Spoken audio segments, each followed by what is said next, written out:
ambayo Bwana amenipatia. Nataka niseme na wewe mkazi wa maeneo ya Mbezi, nisikilize sana, na huu mkutano naomba sana usiishe bila kumpa Yesu maisha. Jana nilielezea historia ya kwamba mimi ni mwenyeji wa kule Iringa, lakini shetani alinifunga kwa miaka mingi. Nimetumika katika kazi za uganga kwa miaka kama 3 hivi nikitumika, na ndani nilikuwa nimefungwa, nilikuwa na mizimu ya babu zangu ambao walikaa ndani yangu, na nikataja nikasema ilikuwa ile mizimu wakina Kiavilo, Mgoba Mwelu, Kisizile, Mzobo Mzobo, Mkoli, Nyondo, Mnyanyembe, Mbambandusi, Mlazimu, wote walikuwa ndani yangu. Lakini ashukuriwe Mungu aliyeniokoa, kama wanavyozungumza kwenye kitabu cha Tito 3:3 anasema, lakini wema wake Mwokozi ulipofunuliwa alituokoa. Jina la Bwana Yesu libarikiwe. Haleluya, haleluya, haleluya, haleluya. Jioni ya leo ninao ujumbe unaosema kuna nguvu za giza katika ulimwengu wa roho. Kuna nguvu za giza, kuna nguvu za giza ambazo zipo katika ulimwengu wa roho, na hizo nguvu za giza hutashinda mpaka umpe Yesu maisha. Kwa hiyo kichwa cha habari kinasema kuna nguvu za giza. Jina la Bwana Yesu libarikiwe. Na hizo nguvu za giza hauwezi kushinda bila kumpa Yesu maisha yako. Jina la Bwana Yesu libarikiwe.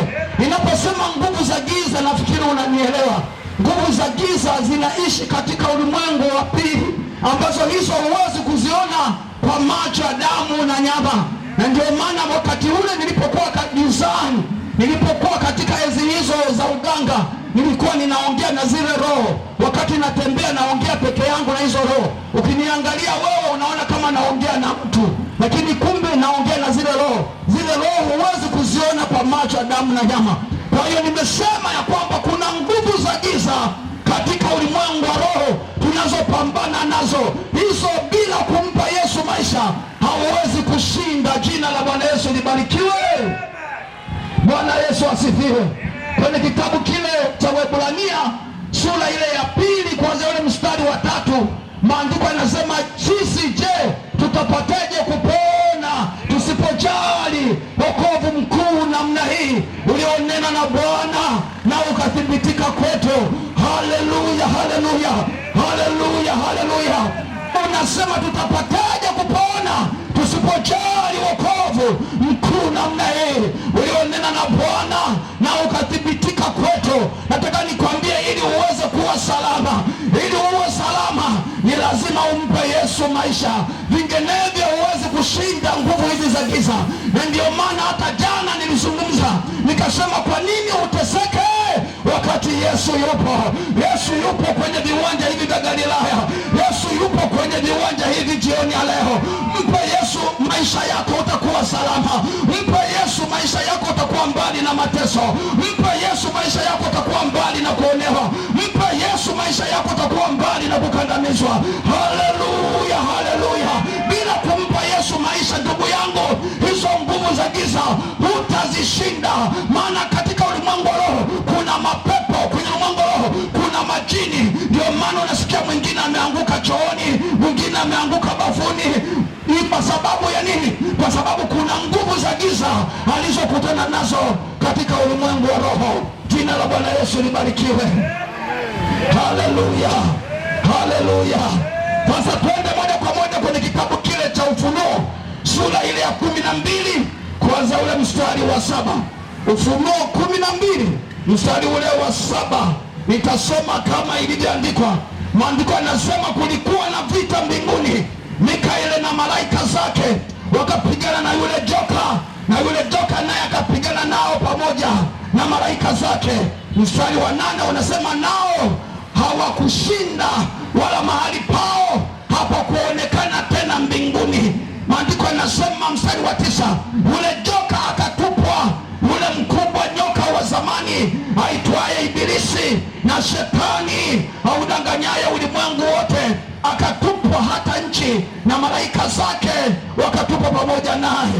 Mstari ule wa 10 unasema nikasikia sauti kuu mbinguni ikisema, sasa kumekuwa wokovu na nguvu na ufalme wa Mungu wetu na mamlaka ya Kristo wake, kwa maana ametupwa chini ule mshitaki wa ndugu zetu, yeye washitakie mbele za Mungu wetu mchana na usiku. Mstari ule wa 11 unasema, nao wakamshinda kwa damu ya mwana kondoo na kwa neno la ushuhuda wao, ambao wakupenda hata maisha yao hata kufa. Mstari ule wa 12 unasema, kwa hiyo shangilieni enyi mbingu nanyi mkao humo, ole wa nchi na bahari, kwa maana yule ibilisi ameshuka kwenu mwenye ghadhabu nyingi, akijua ya kuwa wakati wake ni mchache tu. Baba, katika jina la Yesu, jioni ya leo ninakushukuru kwa ajili ya maneno haya ya uzima. Naomba Bwana unitumie kama chombo chako, ninaomba katika jina la Yesu, na watu wote tuseme amen. Jina la Bwana Yesu libarikiwe. Nimesoma andiko hili kwenye kitabu hiki cha Ufunuo kukuonyesha ya kwamba ndugu yangu, tuko vitani, tunapambana na hii vita. Huwezi kuishinda bila kuwa na Yesu. Hii vita huwezi kuishinda bila kumpa Yesu maisha yako. Maandiko yanasema kulikuwa na vita mbinguni kati ya Mikaeli pamoja na malaika zake, pamoja na yule joka wa zamani yule aitwaye Ibilisi, akapambana na jeshi la malaika Mikaeli. Maandiko yanasema huyu shetani hata mahali pake hapakuonekana, akatupwa huku duniani. Jina la Bwana Yesu libarikiwe. Jina la Bwana Yesu libarikiwe. Maandiko yanasema kama nilivyosoma ya kwamba baada ya shetani kutupwa huku duniani, Biblia inasema kule mbinguni wakashangilia, wakasema sasa wokovu umepatikana. Lakini maandiko yanasema ole wa nchi na bahari, maana yule mshitaki wa ndugu zetu awashitakie watu usiku na mchana, ametupwa huko duniani. Haleluya, haleluya, haleluya. Maandiko yanasema yule audanganyaye ulimwengu. Biblia tunapoisoma maanake ni nini? Kwamba shetani yuko huko duniani, shetani yuko huko duniani, shetani ametupwa huko duniani, na maandiko yanasema ndiye udanganyaye ulimwengu. Shetani ndiye anayewadanganya watu, shetani ndiye anayewadanganya watu waendelee kuwa wachawi, shetani anawadanganya watu waendelee kuwa washirikina, shetani anawadanganya watu waendelee kuwa wachawi. Haleluya, haleluya, haleluya. Jioni ya leo nimekuja kukufumbua macho, usiendelee kumtumikia huyu shetani. Shetani yuko huko duniani, ndiye udanganyaye ulimwengu. Haleluya. Na ukitaka kujua shetani yuko huko duniani anawadanganya watu, wewe angalia tu wadada. Sasa hivi wadada wameharibika, wanapenda dunia. Ukiwaangalia unashangaa, wamevaa visuruali hivyo, ukiviona ni kama muhogo. Yani hata jioni unafikiria ya kwamba hivi jioni ikifika hako kasuruali anakavuaje? Yani lazima muite mdogo wake akavute ili kaweze kutoka, na yeye akakavaa hako kasuruali kama muhogo, akitembea hivi tena naona ndio amekuja mjini. Kumbe asijue kwamba shetani ni baba la uongo, shetani ni mdanganyifu, amedanganya mabinti wengi, wameharibika. Jioni ya leo nataka nikwambie, uko uzima kwa Yesu, uko uzima kwa Yesu, uko uzima kwa Yesu. Atabadilisha maisha yako. Shetani yuko huko duniani anawadanganya watu, na sio wasichana tu, sio wadada tu, hata vijana anawadanganya. Unashangaa kijana amevaa naika kasuruali na kwa anakashusha mpaka hapa. Yani huyo ni shetani, ndio anajidai amekuja mjini. Yani shetani ni baba la uongo, yuko huko duniani. Maandiko yanasema ametupwa huku duniani. Ule mdanganyifu, mshitaki wa ndugu zetu, naye ana hasira nyingi, akijua ya kwamba wakati wake ni mchache, yuko huko duniani. Maandiko yanasema katika Waebrania sura ya 2 mstari wa 3, tutapoteje kupona tusipojali wokovu mkuu namna hii, mkuu namna hii. Haleluya, haleluya. Mpe Yesu maisha yako. Maandiko yanasema shetani ni mshitaki, Na ukitaka kujua shetani ni mshitaki, alimshitaki Ayubu. Ukisoma sura ya kwanza, sura ya pili, utamwona Ayubu alikuwa ni mcha Mungu. Ayubu alikuwa ni mtu mwenye haki. Ayubu alikuwa amejawa hofu ya Mungu. Lakini siku moja alipokuwa anajihudhurisha saa 9 mbele za Bwana, na shetani naye akawa pale na Mungu alikuwa pale, Mungu akamuuliza shetani, unatoka wapi wewe shetani? Akasema, nina la kusema, mimi natoka kuzunguka zunguka huko na huko na humo. Akasema, umemwona mtumishi wangu? Akasema, ndio nimemwona. Kwa hiyo shetani yuko huko duniani, yuko huko duniani. Huwezi kushinda mpaka umpe Yesu awe Bwana na Mwokozi wa maisha yako, ndipo utashinda hizo nguvu za giza. Ndio maana ukisoma katika Injili ya Yohana sura ile ya kwanza mstari ule wa 12 anasema, wote waliompokea aliwapa uwezo, aliwapa uwezo, aliwapa uwezo wa kufanyika watoto wa Mungu, ndio hao waliaminiwa jina la Bwana. Haleluya, haleluya, haleluya, haleluya, haleluya, haleluya. Ukisoma kitabu kile cha Luka sura ile ya 9, sura ile ya 9 kuanzia ule mstari wa kwanza wa pili, maandiko yanasema Yesu akawaita wale senasala, wale wanafunzi 12. Nyenzo namba 1 akawapa uwezo, nyenzo namba 2 akawapa mamlaka. Kwa hiyo kwa Yesu, unapokuja kwa Yesu, nyenzo namba 1 unapewa uwezo, nyenzo namba 2 unapewa mamlaka. Yaani unapewa uwezo wa kushinda nguvu za giza, kushinda wachawi, kushinda majini, kushinda vinyamkera, kushinda mizimu. Haleluya, haleluya, haleluya, haleluya. Unapookoka unawezeshwa, unapookoka unawezeshwa, unapewa uwezo, unapewa mamlaka. Haleluya, haleluya, haleluya. Ninyi mnafahamu kwenye kitabu cha Luka 9 kuanzia ule mstari wa kwanza na wa pili, unafahamu kilichotokea. Wale wanafunzi baada ya kupewa ile nyenzo, uwezo, mamlaka, wakaanza kuhubiri Injili, wakaanza kuhubiri Injili. Viwete wakaanza kutembea, vipofu wakaanza kuona, mpaka Herode akachanganyikiwa, akasema, hawa ni wakina nani? Haleluya, haleluya. Jioni ya leo, jioni ya leo, huna haja ya kuteseka, huna haja ya kuteseka. Kwa nini uteseke wakati Yesu yupo? Kwa nini? Kwa nini uumie? Kwa nini? Kwa nini? Yesu yupo, yupo, yupo, yupo kwenye viwanja hivi, yupo kwenye viwanja hivi. Tunakupa bure, tunakupa bure, tunakupa bure, tunakupa bure. Na jioni ya leo nataka nikutangazie, tunakupa Yesu. Sisi hatuna chumvi, sisi hatuna mafuta, sisi hatuna udongo, sisi hatuna sabuni, sisi hatuna kitambaa. Tunaye Yesu aliye hai, tunaye Yesu aliye hai, tunaye Yesu aliye hai, tunaye Yesu aliye hai, tunaye Yesu aliye hai. Huyo ndiye niliyemwamini, huyo ndiye mkuu kuliko ile mizimu niliyoiamini wakati ule. Haleluya, haleluya, haleluya. Unajua, nimekuletea leo habari. Unajua kuna watu wana mashaka na huyu Yesu, wana wasiwasi na huyu Yesu, wanaamini nguvu za giza, wanaamini wachawi, wanaamini waganga.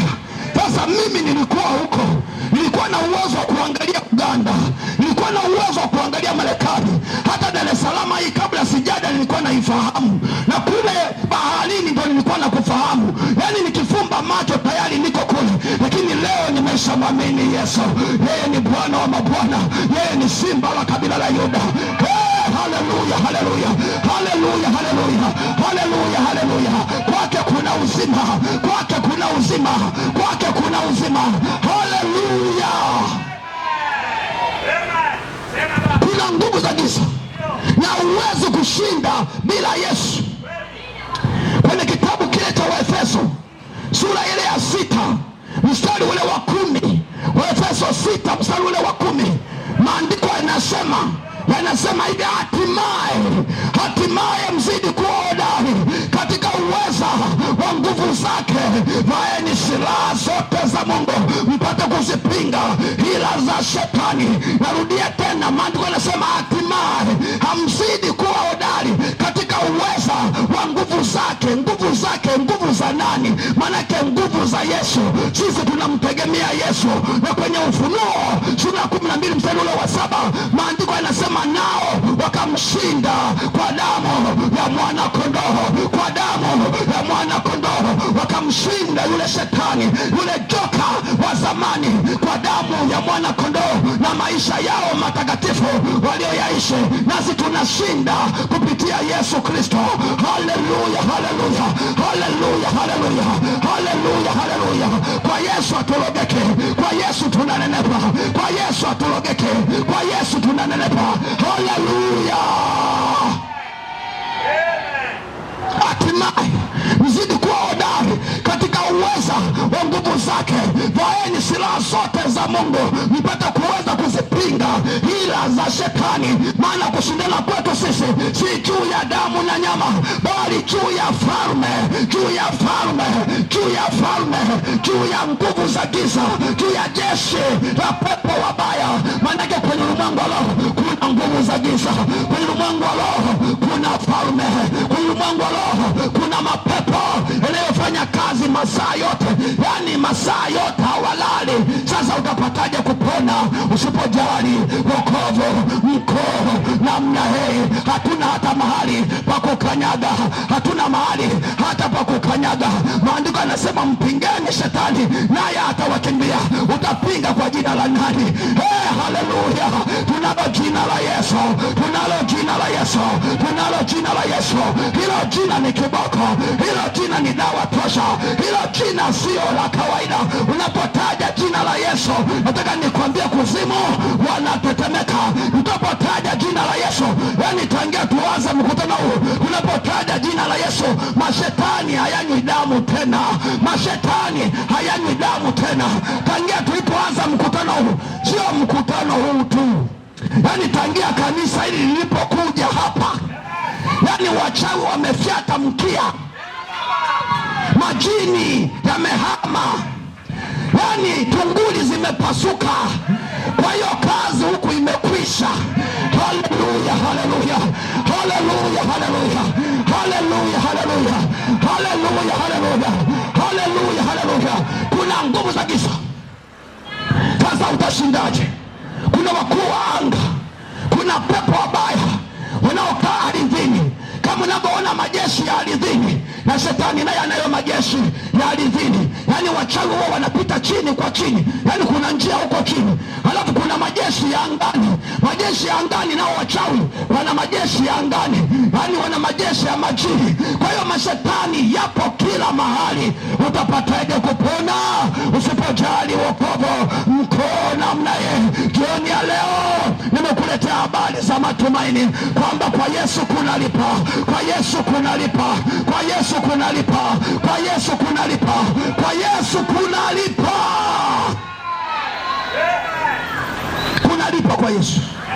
Mimi tangia nimpe Yesu, ninatesa na Yesu, ninatesa na Yesu, ninatesa na Yesu. Magonjwa yamekuwa baibai, siteseki tena. Niliumwa sana, shetani alinitesa sana, lakini kwisha habari kama ilivyozungumzwa kwenye Petro ile wa kwanza mstari ule wa 22. Maandiko yanasema yeye mwenyewe alizitoa dhambi zetu katika mti, ili tuwe wafu kwa habari ya mambo ya dhambi, tuwe hai kwa habari ya mambo ya haki. Alafu maandiko yanasema kwa kupigwa kwake sisi tumepona, kwa kupigwa kwake Yesu sisi tumepona. Na jioni ya leo nataka nikwambie, ukimpa Yesu maisha yako umepona, umepona, umepona, umepona, umepona.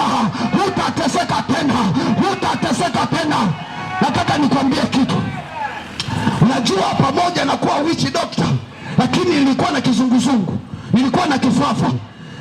Yesu ameniponya, yani vyote nakuja kwa Yesu na kifafa, nadondoka kizunguzungu. Alafu nilikuwa na tatizo, natokwa damu puani. Vyote Yesu ameniponya, vyote ameniponya, vyote ameniponya. Haleluya, haleluya, haleluya, haleluya. Maandiko yanasema na kwa kupigwa kwake sisi tumepona. Ukisoma kwenye Isaya sura ile 53, sura ile 53, Isaya 53 kuanzia ule mstari wa 4, maandiko yanasema hakika ameyachukua masikitiko yetu, amejitwika huzuni zetu, amejitwika huzuni zetu. Alijeruhiwa kwa ajili ya makosa yetu, alichubuliwa kwa ajili ya makosa yetu. Yani Isaya anazungumza jamani. Isaya anasema ni nani aliyesadiki habari hizi tulizozileta, na mkono wa Bwana amefunuliwa nani? Kwa kuwa yeye alikuwa ana umbo zuri hata uweza kumtazama. Manake Yesu alikwenda pale msalabani kwa ajili yako, alibeba dhambi, mateso, alibeba dhambi, alibeba mateso, alibeba magonjwa, alibeba kila kitu pale msalabani. Ndio maana kwenye Isaya 53 kuanzia ule mstari ule wa 4 anasema hakika. Yani neno hakika manake ni ukweli, ni ukweli. Hakika ameyachukua masikitiko yetu. Ukiokoka huna haja ya kutembea unasikitika. Utamkuta mtu aliyeokoka anatembea anasikitika, ameshika shavu namna hii anasikitika. Waliookoka ndugu yangu ni watenda mtu. Amesema amebeba masikitiko yetu, amejitwika huzuni zetu, alijeruhiwa kwa ajili ya makosa yetu. Maandiko yanasema na kwa kupigwa kwake sisi tumepona, sisi tumepona, sisi tumepona, sisi tumepona. Na jioni ya leo kuna watu wengi watakwenda kupona, watakwenda kupona jioni ya leo. Jioni ya leo kuna watu wengi watakwenda kufunguliwa. Yesu alipigwa wapi? Hilo ni swali la kujiuliza. Nakwenda kwenye hitimisho. Haleluya. Yesu alipigwa wapi? Kwa nini maandiko yanasema hakika ameyachukua masikitiko yetu? Unajua wale askari walipomkamata Yesu, unajua Yesu alikuwa ni mwanaume, sio mtu wa kawaida. Kwanza siku ile wanamkaribia, wanataka kumkamata, akawauliza mnamtafuta nani? Wakarudi nyuma, wakaanguka wote chini alafu na vyenge vyote vya moto. Unajua pale walichomana mashuka, lakini Biblia haijasema. Kama vyenge vya moto vilikuwepo, unafikiri kilitokea kitu gani? Maana yake ile nguvu ilikuwa sio ya kawaida. Kama walikuwa wamevaa kanzu, maana yake pale kuna moto utakuwa uliwaka, maana kuna nguvu sio kawaida. Wakadondoka wote chini alafu wakasema mheshimiwa, tunakungoja wewe useme tu. Akasema simameni. Akauliza mnamtafuta nani? Wakadondoka tena chini. Yesu simba wa kabila la Yuda, huyo ndio niliyeleta habari zake jioni ya leo. Jioni ya leo nimeleta habari za Yesu zinazoweza kubadilisha maisha yako. Nimeleta habari za Yesu zinazoondoa kiu ya pombe. Nimeleta habari za Yesu zinazoondoa kiu ya mbege. Nimeleta habari za Yesu zinazoondoa kiu ya kangara. Nimeleta habari za Yesu zinazoondoa kiu ya ulazi. Nimeleta habari za Yesu zinazoondoa dadei. Haleluya, haleluya. Nimeleta habari za Yesu zinazoondoa kiu ya mbege, kiu ya unyasuki, yote mapombe ya kila aina. Nimeleta habari za Yesu zinazoondoa kiu ya bangi. Nimeleta habari za Yesu zinazoondoa kiu ya uzinzi. Haleluya, haleluya. Huyu ndiye ninayehubiri habari zake jioni ya leo. Ana uwezo wa kubadilisha maisha yako, ana uwezo wa kubadilisha maisha yako, ana uwezo wa kubadilisha maisha yako. Huyu ndiye ninayesema habari zake, aliyebadilisha maisha yangu. Piga makofi mpaka mbinguni wasikie. Haleluya. Huyu ndiye niliyeleta habari zake. Bwana Yesu asifiwe. Bwana Yesu asifiwe. Haleluya, haleluya. Yaani mimi nawashangaa wanaochelewa kuokoka. Nawashangaa jamani. Nawashangaa. Kwa Yesu kuna raha. Kwa Yesu jamani kuna raha. Kwa Yesu kuna amani jamani. Kwa Yesu kuna utulivu jamani. Kwa Yesu kuna matumaini jamani. Haleluya. Haleluya. Haleluya. Nani mwenye upendo kama huu wa kutoa uhai wake, akautoa uhai kwa ajili yako wewe mama, akautoa uhai kwa ajili yako wewe baba. Hasa maandiko yanasema hakika ameyachukua masikitiko yetu. Wale askari wakamchukua Yesu. Walipomchukua Yesu, kwanza wakampiga viboko 39. Akapigwa kiboko cha kwanza, kikaingia. Akapigwa kiboko cha pili, kikaingia. Kumbe anafanya operation kwa ajili yako ya wewe waliokwambia pingili zimepandana mgongoni, pingili zimepingana, pingili sisi zimefanyaje? Yesu alibeba magonjwa yote pale msalabani. Maandiko yanasema kwa kupigwa kwake sisi tulipona. Maana yake alipigwa viboko 39, hakukwepa hata kimoja, ili upokee uzima. Wewe unayesema jamani mgongo unauma, jioni ya leo utapokea uzima. Jioni ya leo utapokea uzima. Jioni ya leo utapokea uzima.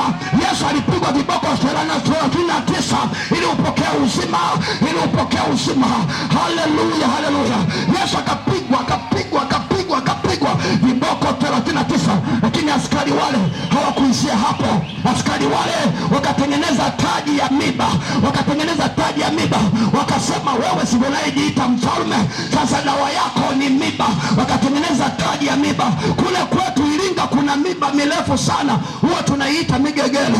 Yaani ile migegele ni miba mirefu. Na wewe tafsiri kwa lugha yako, tafsiri na wewe kwa lugha yako. Sisi tunaita migegele. Kama wewe ni Mgogo tafsiri, kama wewe ni Mchaga tafsiri, kama wewe ni Mzalamu tafsiri. Sasa ile migegele ikatengenezwa, alafu ilipotengenezwa wakamvalisha mwanaume simba wa kabila Yuda. Wakati wanamvalisha wanakandamiza ile, wakikandamiza ile migegele inaingia ndani, alafu ile damu ikiruka chwa. Maana yake ili upokee uzima. Wewe unayesema jamani mwenzenu kipanda uso, mwenzenu kipanda uso, mwenzenu kipanda uso. Yesu alipigwa taji ya miba, taji ya miba kichwani, ili usisumbuliwe kipanda uso, ili usisumbuliwe kichwa. Haleluya, haleluya. Maandiko yanaposema hakika ameyachukua masikitiko yetu, amechukua masikitiko yetu, na kwa kupigwa kwake sisi tumepona. Inamaanisha kweli, inamaanisha kweli, inamaanisha kweli, inamaanisha kweli. Haleluya, haleluya, haleluya, haleluya. Ukija kwa Yesu hakuna kipanda uso. Yesu alikwisha tukomboa, alipigwa taji ya miba ili upokee uzima. Haleluya. Wale askari wakuishia pale wasijua kumbe wanafanya operation kwa ajili ya mwili wako. Haleluya, haleluya, haleluya. Wakamchukua Yesu, akabeba msalaba tayari kuelekea kule Golgotha. Walipofika pale wakamsimamisha kwenye ule msalaba.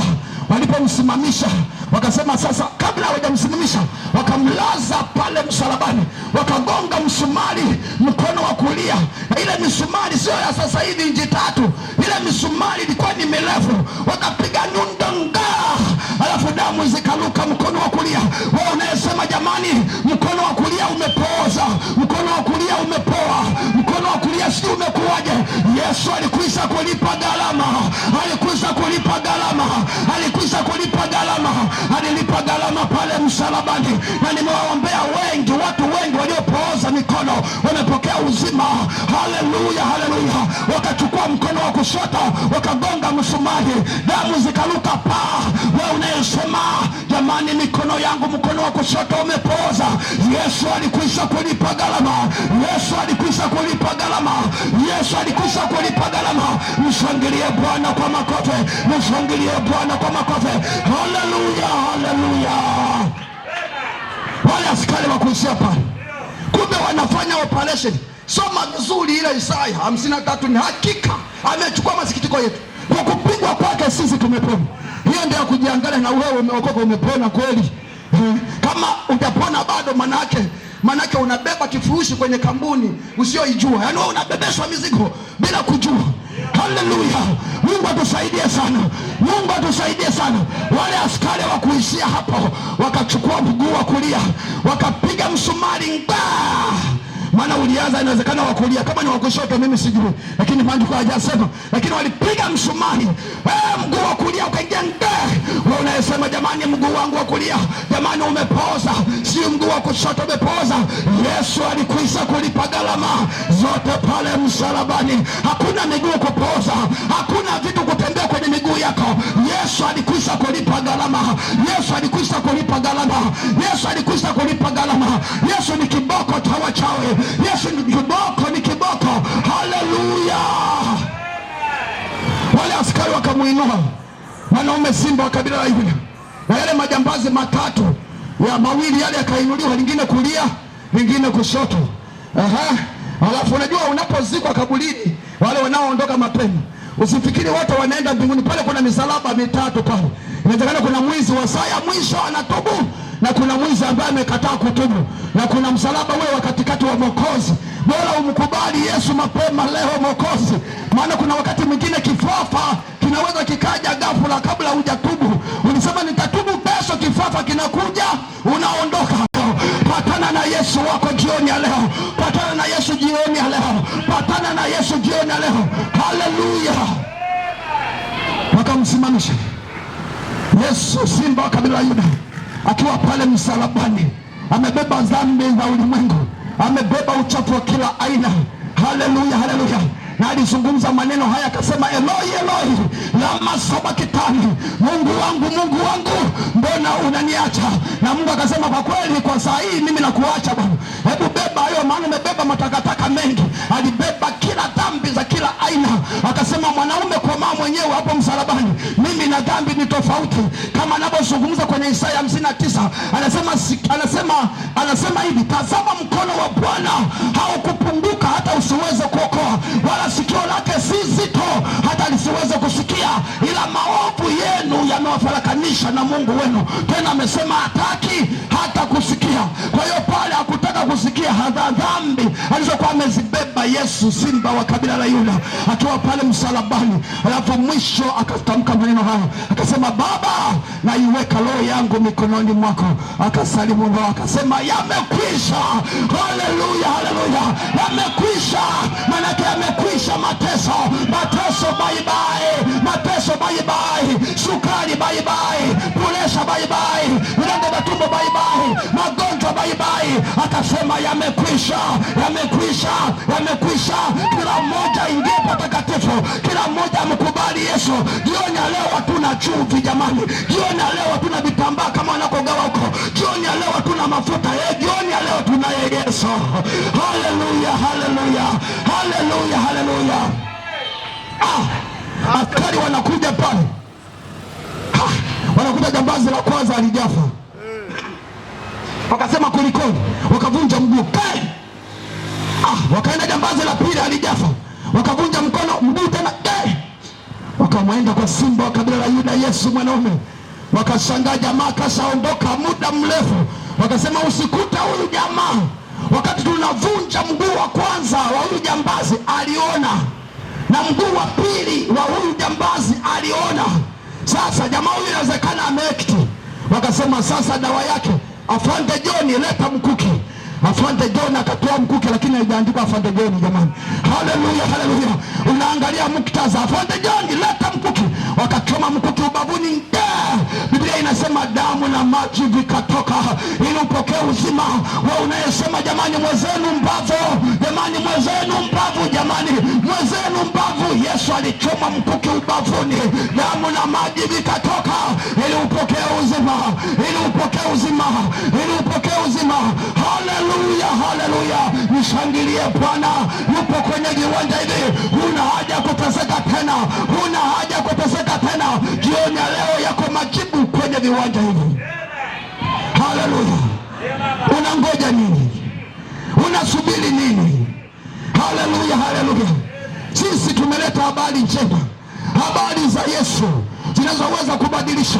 Sijaleta dini, sijaleta dhehebu, nimeleta wokovu. Yesu alileta wokovu, Yesu alileta wokovu, Yesu alileta wokovu. Na kuokoka ni kubadilika, kuokoka ni kugeuka, kuokoka ni kusalimika. Haleluya, haleluya! Jioni ya leo ambaye uko tayari, kama maandiko yanavyosema kwenye Injili ya Mathayo 11:28, njooni kwangu ninyi nyote msumbukao na wenye kulemewa na mizigo, anasema nami nitawapumzisha, nitawapumzisha. Jioni ya leo Yesu yupo kwenye viwanja hivi. Naomba simama kwa miguu yako, wewe ambaye uko tayari, naamini